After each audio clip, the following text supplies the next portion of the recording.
suis en région périurbaine en Charente, à côté d'Angoulême, sur une exploitation de grandes cultures, production de céréales, oléagineux, protéagineux. J'ai une exploitation personnelle de 400 hectares et j'ai une ETA qui retravaille à côté plusieurs exploitations, donc plusieurs partenaires. On travaille sur 1000 hectares de culture. Voilà.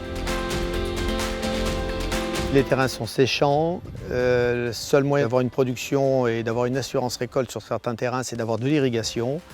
Les pluviométries annuelles sont de 800 mm, mais bien sûr plus sur les périodes d'hiver.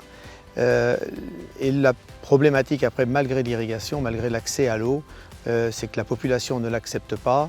Et donc je suis obligé d'arrêter l'irrigation début août pour ne pas avoir les interdictions et la vindicte des voisins.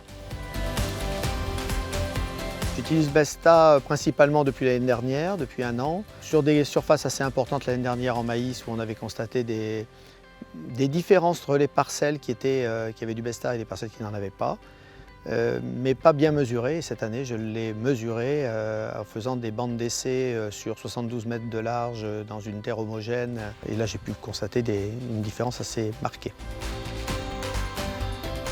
En culture, c'était pas flagrant. Par contre, à la récolte, on a un capteur de rendement a très clairement montré une différence entre le Besta, le témoin et même l'autre produit le produit avait un effet intéressant, mais le Besta avait un effet bien plus intéressant que le reste. Moi, j'ai gagné au moins 10 quintaux de l'hectare en moyenne.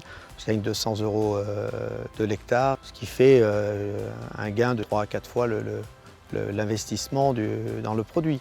Et sans compter qu'il n'y a pas d'application complémentaire puisque le Besta, on arrive très facilement à l'associer à une autre application obligatoire dans le champ de maïs.